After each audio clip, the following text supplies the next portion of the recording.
Côte d'Ivoire à des Ivoiriens, nés Ivoiriens, de père et de mère, pour aller et venir dans leur pays. C'est ce qu'ils sont en train de faire. Ils se permettent d'exclure des listes électorales. Jusqu'à ce jour, le président Laurent Gbagbo exclut des listes électorales le président Guillaume Soro. Donc tout le monde sait, sans aucune discussion, qu'ils sont des Ivoiriens. Alors que eux, beaucoup d'entre eux, tout le monde sait qu'ils sont Ivoiriens, mais par adoption. Est-ce que vous trouvez normal l'arrogance du RHDP? Alassane Ouattara est un citoyen burkinabé de naissance. Ok. Vous entendez, non? Ça, c'est après les échanges téléphoniques entre Guillaume Soro et Alassane Ouattara, dont le ministre Mamadou était en train de parler. Que Guillaume Soro doit avoir l'honnêteté, le courage de dire la vérité à ce bâtard, ce fils de chien. J'ai appelé le président de la République, Alassane Ouattara, je lui ai présenté mes excuses lors de la désobéissance civile et toutes mes déclarations. Donc, Soro Guillaume n'a pas fait le nécessaire et il a laissé ses chiens de garde continuer à insulter Alassane Ouattara. On continue. Son petit frère est un citoyen burkinabé de naissance. Oui. Et il pose des préalables aux Ivoiriens pour vivre en Côte d'Ivoire. Est-ce que c'est normal? Merci beaucoup. Et donc, c'est après toutes ces sorties maintenant que nous étions offusqués. Nous avons demandé au secrétariat général, au secrétariat exécutif du RHDP de se prononcer sur le cas de Soro. Est-ce que vous avez posé des préalables à Soro? Soro Kibafori Guillaume dit il a échangé avec le président Ouattara, vu la sortie du ministre Touré Mamadou, qui a annoncé que Guillaume Soro doit être sincère dans sa démarche avec le président Ouattara et de dire la vérité à ce bâtard, à ces caniches, à ces radicaux et autres. Guillaume ne fait pas ça, il va faire un communiqué sur sa page pour dire que lui, on lui a posé des préalables. Pour croire à sa sincérité, il faut qu'il adhère d'abord au RHDP. Voilà ce que Soro dit à ses amis. Mieux, quand il a demandé pardon au président, il n'a pas dit ça à ses amis. Quand il a dit au président qu'il était malade, qu'il va aller se soigner chez Sassou Nguesso, il n'a pas dit ça à ses amis. Quand le président Alassane Ouattara a appelé Mohamed Bazoum pour dire de prendre soin de Soro Guillaume et que Soro devait se rapprocher du Premier ministre, Guillaume Soro n'a pas dit tout ça. Il a laissé ses chiens de garde à invectiver et à insulter Alassane Ouattara. C'est là Cissé Bakongo sort pour recadrer les choses. Mais avant d'écouter Cissé Bakongo, est-ce que vous savez que Guillaume Soro a fait une déclaration sur sa page en disant que les échanges téléphoniques qui a eu lieu entre lui et le président Ouattara s'est retrouvé sur les réseaux. GSK TV. Voilà. Moi, je parle en termes de preuves. Hein. Il s'est plaint des échanges téléphoniques qui a eu lieu entre lui et le président Ouattara. Guillaume Soro s'est plaint. Voici ça ici, la preuve. Je vais vous montrer. Vous voyez, non? Voilà. Donc, je ne peux pas jouer avec l'image. Sinon, il y a copyright dessus. Ils vont bloquer ma page YouTube. Je vous ai déjà montré, non? Écoutez ce communiqué qui a été publié sur GSK TV après les échanges téléphoniques. Donc, Guillaume Soro n'a pas dit la vérité à ses partisans et que les journalistes de France et de Jeune Afrique et de l'intelligence d'Abidjan ont publié. Guillaume Soro s'est plaint. Il s'est plaint de ça.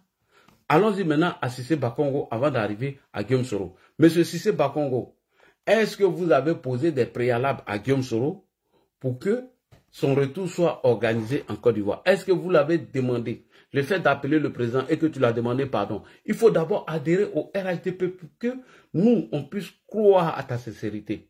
Monsieur Cissé Bakongo a la parole. On continue. Pourquoi devrions-nous faire du retour de quelqu'un dans notre parti ou de l'adhésion de quelqu'un dans notre parti la condition à telle ou telle chose? Non, il faut sortir de toutes ces pistes de polémique, il faut sortir de toutes ces rumeurs. C'est ça aussi qui crée les conditions donc, de la division, de la méfiance, et ainsi de suite. En ce qui me concerne, en tant que secrétaire exécutif du RHDP, je n'ai jamais assisté à une réunion.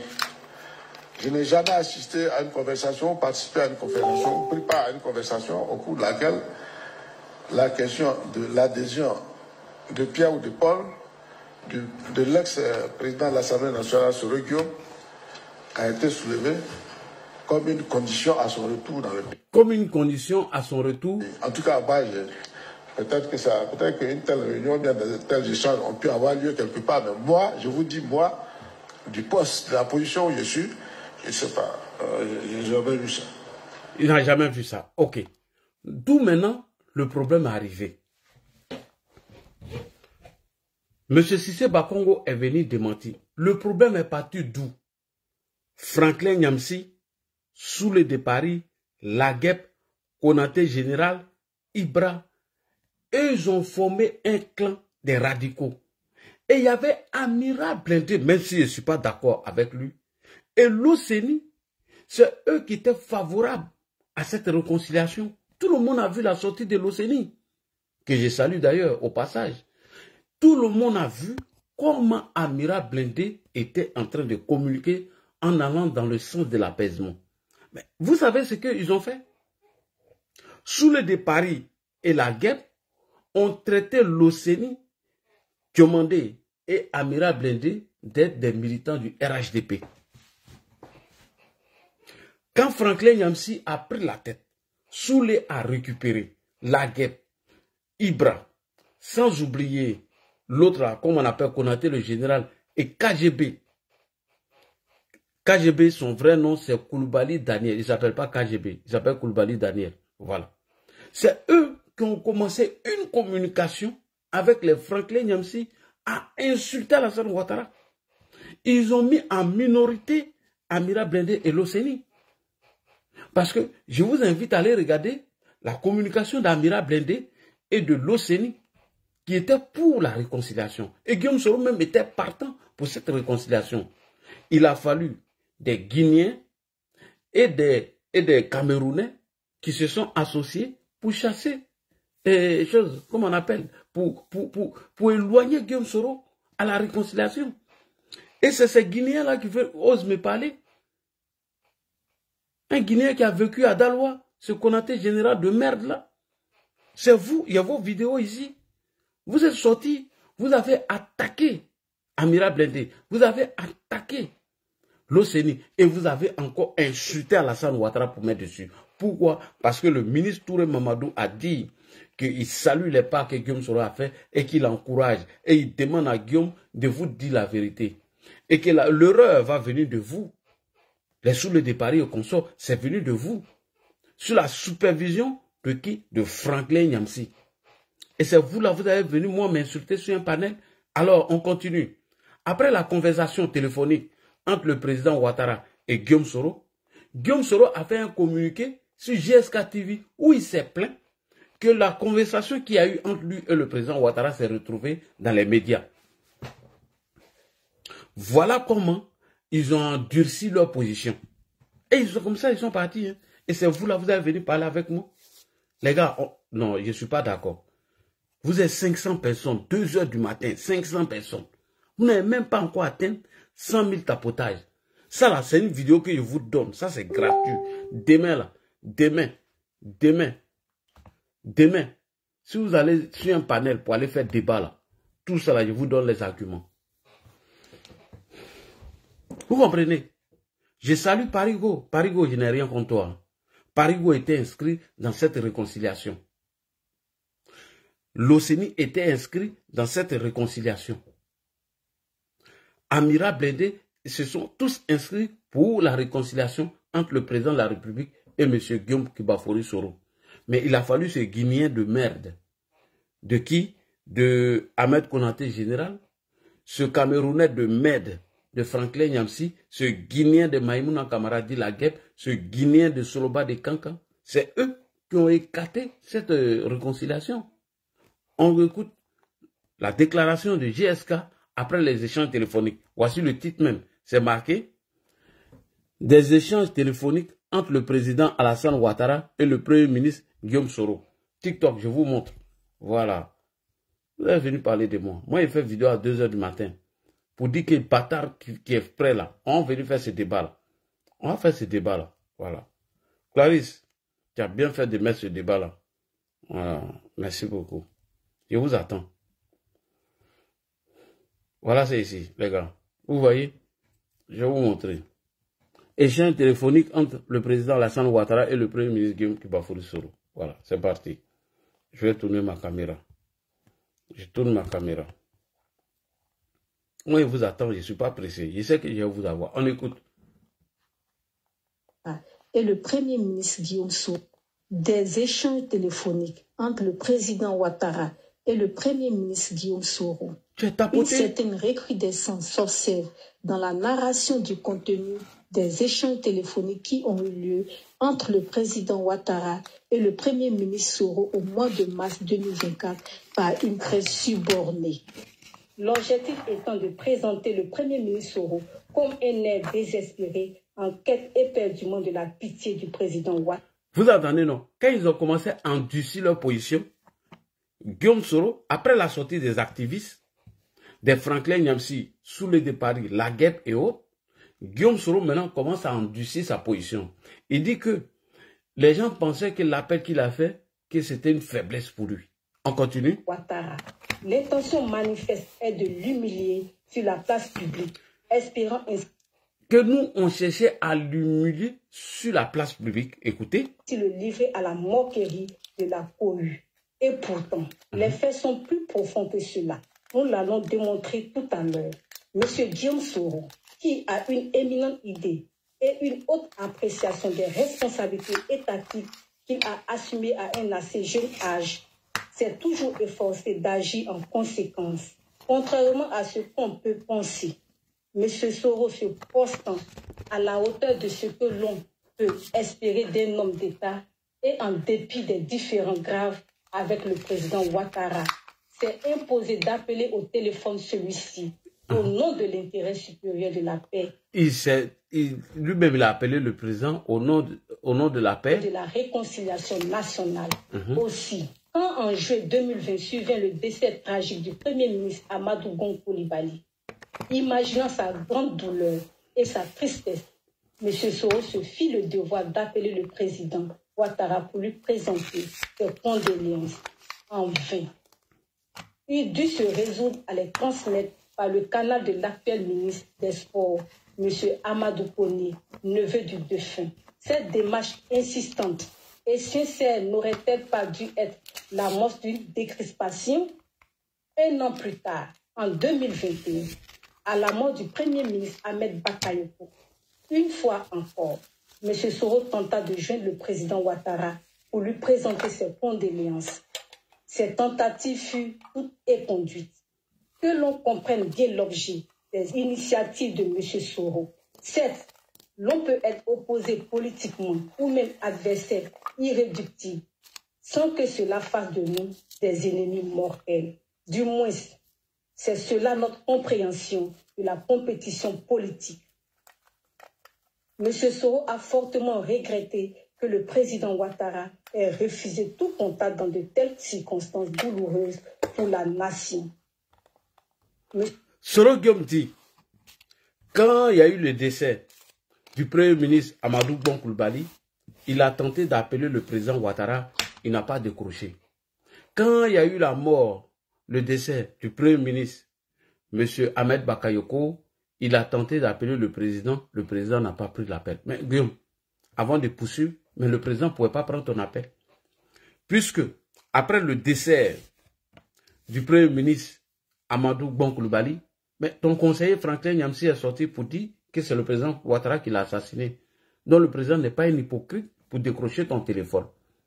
Deuxièmement, quand le Premier ministre Ahmed Bakayoko est décédé, ton même conseiller Franklin Nyamsi, ce Camerounais bâtard, est sorti pour dire que c'est le président Ouattara qui l'aurait ténébré, qui l'a empoisonné. C'est pourquoi le président n'a pas pris ton appel. Même moi, je ne prends pas ton appel. Parce que c'est de l'hypocrisie.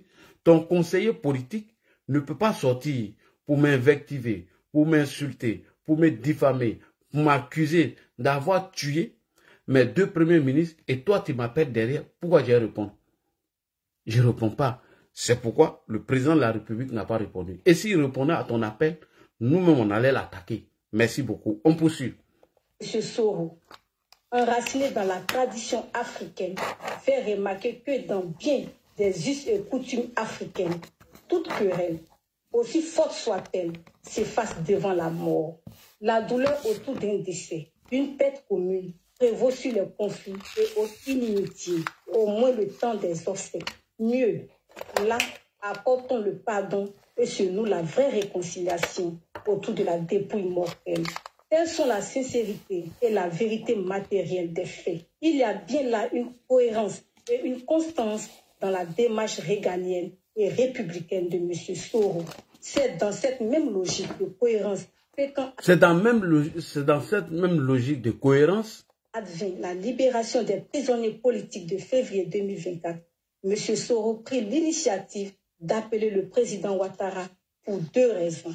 La première pour lui dire sa satisfaction et ses remerciements pour l'élargissement de ses compagnons emprisonnés. La deuxième pour lui demander l'apaisement et lui réitérer ces mots d'excuse qu'il avait déjà publiquement exprimés au mois de septembre 2018. Les échanges avaient été cordiaux, empreints de chaque... Il est en train de parler maintenant des échanges téléphoniques.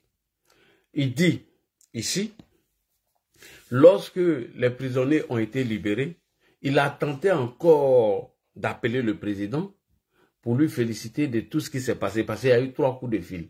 Et il a évoqué un certain nombre de faits que le président Ouattara aurait remplis. Donc, il félicite le président. Maintenant, écoutez la dernière partie. À l'heure, il laissait augurer un vrai début de décrispation. Quelle ne fut donc la déception de constater que 3 jours après, il dit qu'il a été déçu 3 jours après leur échange téléphonique. Cet échange téléphonique apprécié et avant que M. Soro n'ait eu le temps d'informer ses Il dit avant que lui, Soro, il informe ses amis, collaborateurs, que la presse en faisait déjà ses choux gras. Déjà, la presse avait déjà publié. Il se plaint. Alors, il reconnaît qu'il a appelé Ouattara. A-t-il demandé pardon, oui ou non? A-t-il demandé au président Ouattara qu'il va aller se soigner chez Sassou Nguesso, vrai ou non? Est-ce que le président Ouattara a contacté Abdrahmane Tiani? Voici le journal qui en parle. Et donc, Soro s'est plaint de ça. Parce que les journaux ont fait le relais de leur échange. On continue. Elle révélait en partie un contenu détaillé, mais quelque peu biaisé de la conversation intervenue entre ces deux hommes d'État. Depuis lors, des journalistes se font les exégètes d'une conversation téléphonique qui a strictement eu lieu entre les deux personnalités. Il dit que les journalistes ont relayé ces informations alors que l'appel a eu lieu entre lui et le président Ouattara. Et à laquelle il n'était pas convié. Vous conviendrez. Comment les journalistes font le relais de cette conversation alors qu'eux, ils n'étaient pas invités dans cette conversation? Que la préoccupation réside dans le fait que l'on ne puisse avoir un échange téléphonique avec une autorité d'une aussi grande importance et en préserver la confidentialité. Que deux choses l'une, soit les téléphones étaient piratés par... Il dit que les téléphones du président étaient piratés. Toujours la même presse, soit les informations ont été intentionnellement divulguées aux journalistes bien choisis. Dans les deux cas de figure, cela s'est avéré préjudiciable à la poursuite d'échanges sérieux. Avant qu'il ait tout de même embarrassant et inconfortable, alors qu'on a parlé avec la plus haute autorité de son pays.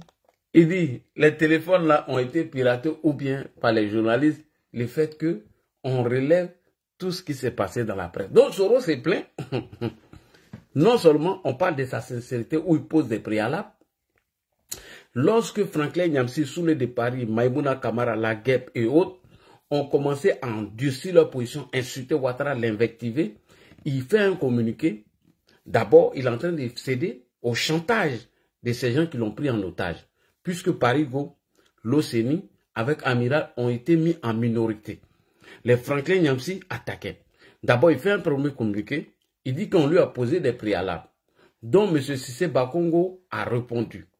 Qu'est-ce qu'il fait? Pour endurcir sa position, pour ne pas montrer sa sincérité, Guillaume Soro communique encore sur sa page pour dire L'échange dont lui-même il avait fait un communiqué premier pour dire qu'il saluait ça, il était d'accord et tout était bon. Il s'est plaint pourquoi est-ce que l'échange qui a eu lieu entre lui et le président Ouattara s'est retrouvé aux mains des journalistes. Est-ce que les téléphones ont été piratés? Est-ce que les téléphones étaient sur écoute? Comment se fait-il que lui il a échangé avec le président bien avant que lui il informe ses militants ou ses proches? Cela a été déjà diffusé. Mais le ministre Touré Mamadou a parlé avant que le journal publie. Vous l'avez insulté. Mais toi, Guillaume, même tu as reconnu que tu as appelé le président. Que tu aies demandé pardon, oui ou non, on s'en fout. Si tu étais vraiment sincère. La logique aurait voulu que tu dises à Franklin Nyamsi, j'ai appelé le président, je lui ai demandé pardon. J'ai appelé le président, je lui ai demandé de m'aider à aller me soigner chez Sassou Nguesso. J'ai demandé au président, j'ai dit au président qu'il était malade, que certains disent qu'il y avait le cancer. Le président a contacté Abdraman Tiani, a arrêté de dire que le président va faire la guerre à Tiani, puisqu'il a parlé à Tiani, et il a demandé à Ziani, son premier ministre, de prendre soin de moi, de me rapprocher d'eux. Soro ne l'a pas fait. Soro a plutôt cédé au chantage des étrangers qui vivent dans le GPS, en l'occurrence, Ahmed Konaté, général guinéen des Dalois. Il dit les Dalois. Je n'ai pas dit le nom de son quartier pour éviter que les gens aient fait du chantage à ses parents. Bref. Et Franklin Nyamsi, camerounais, sous le départ guinéen de Kankan, Maïmouna Kamara, guinéen, et KGB, le seul ivoirien parmi eux, sans oublier Zouzou Doumbia, qui est un malien d'origine. On commençait à insulter Ouattara, on commençait à l'invectiver, jusqu'à ce que Soro cède maintenant au chantage et il vient nous pondre ses inepties et ses idioties. Mais ce qui est marquant dans tout ça, vous allez voir l'incongruité, l'incohérence de Guillaume Kibafori Soro. Guillaume finit de faire tout ça et il envoie une délégation où? Au RHDP pour faire quoi? Alliance avec nous. Sacrilège. Tu finis de faire tous ces communiqués. Franklin Nyamsi nous insulte. Soule de Paris nous invective. Vous nous insultez, vous nous traînez dans la boue. Et il ne s'est même pas gêné. Il envoie une délégation pour venir faire alliance avec nous. C'est là les Cissé par Congo l'ont fermé la porte. Comment toi, Guillaume, tu peux dire que tu as été sincère dans tes échanges avec le président et que tu allais dans l'apaisement et la décrispation et de ne pas écouter certains extrémistes du camp Ouattara et que toi, tu étais déterminé à aller au bout de cette conversation ou ces échanges avec le président, pourquoi tu as cédé au chantage des étrangers qui sont dans ton parti? Pourquoi? Pourquoi? Et après avoir fini d'insulter le président, et vous n'étiez même pas sincère avec le président, Guillaume Soro a envoyé une délégation pour venir faire quoi? Alliance avec nous, pour venir s'unir avec nous. Et je salue cette posture du président, du secrétaire exécutif, du RHDP, qui ont fermé la porte. Voilà comment Soro répond maintenant à l'appel de Benoît de M. Laurent Gbagbo. Voilà comment il est allé chez Gbagbo. Voici ça ici. Vous allez écouter maintenant Touré Moussa. Et on termine sur ça. Écoutez Touré Moussa attentivement. D'Ivoire, l'ancien Premier ministre Guillaume Soro tend la main à Laurent Gbagbo, président du pays de 2000 à 2011. En exil, le patron de Génération et Peuple Solidaire répond à l'appel à l'union de l'opposition qu'a lancé Laurent Gbagbo le mois dernier.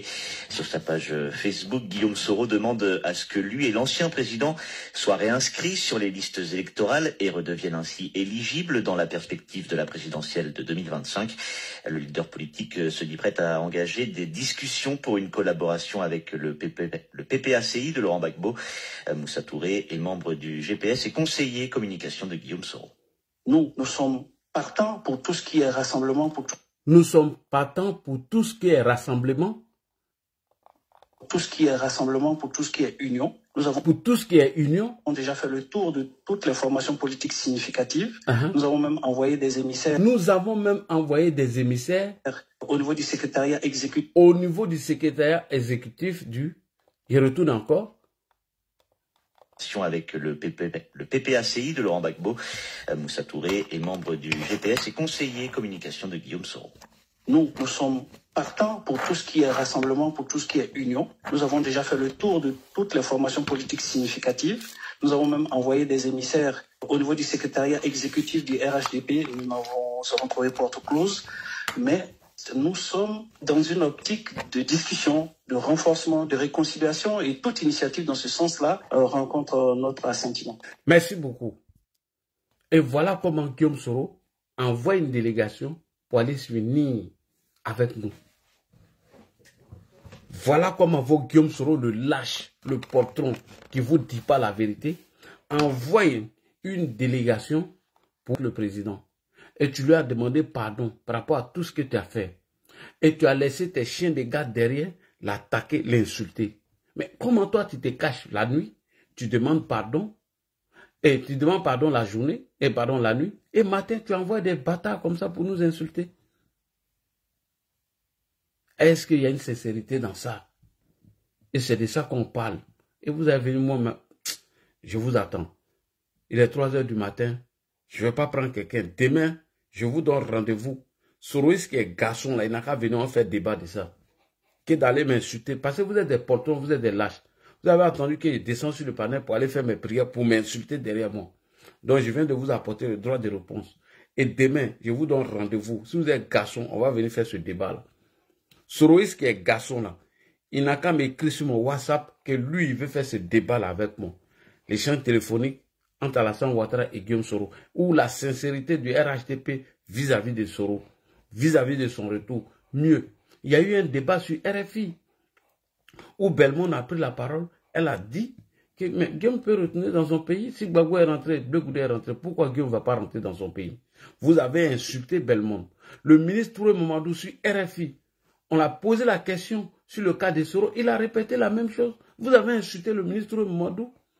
Vous insultez les enfants d'Alassane Ouattara, vous les invectivez et leur papa, et vous demandez à vous réconcilier avec son papa. Et son papa doit venir faire Allahu Akbar devant vous. Mais ça ne va pas dans vos têtes.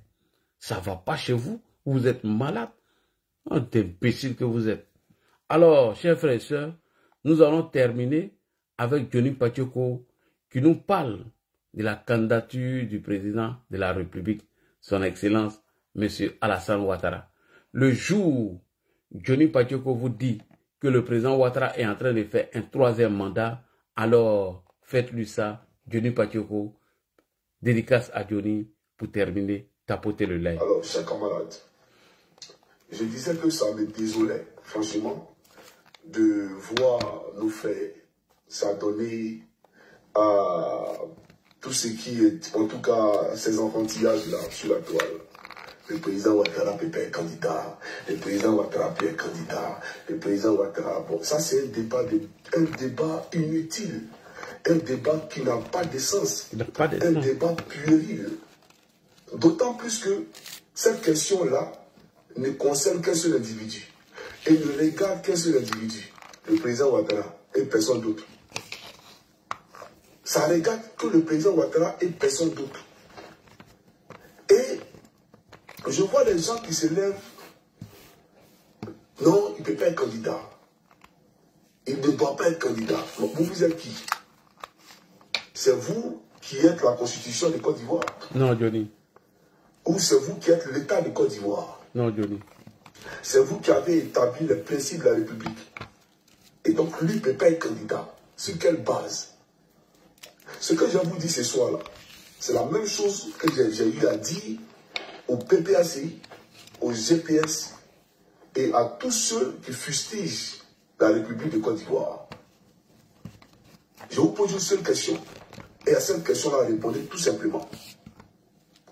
La constitution actuelle de Côte d'Ivoire ne donne-t-elle pas le droit au président de la République, son Excellence Alassane Ouattara, de briguer un 2e mandat dans la 3e République? Vous répondez à ça tout simplement. Ce n'est pas une question de hyper-candidat. On n'est pas ici pour travailler à partir des émotions. On n'est pas ici pour porter des jugements de valeur ou pour spéculer. La Côte d'Ivoire ne fonctionne pas à partir de vos petites humeurs. Est-ce que la constitution actuelle de Côte d'Ivoire donne le droit ou non au président Ouattara d'être candidat? Voilà le débat. Et Et donc, quand les activistes du RHDP là, quand les autres tiennent un discours contraire à ce que la Constitution dit, c'est à nous là d'aller leur apporter la contradiction. C'est à nous d'aller leur dire que le président Ouattara peut être candidat. Voici pourquoi, voici pourquoi. C'est pas à nous de venir dire qu'il ne peut pas être candidat. Il ne peut pas être candidat par rapport à quoi? Ceux qui tiennent ce discours, Aldo ne peut pas être candidat par rapport à quoi? Sur quelle base? J'aimerais savoir tout simplement. Tout simplement, moi je parle à partir du droit. Je ne suis pas ici pour spéculer. Non, non, non, non. Regardons le droit. Que dit le droit? Il peut être candidat, oui ou non? Alors, sachant que la Constitution lui donne le droit d'être candidat, c'est à son appréciation personnelle. C'est à lui seul et à personne d'autre de décider.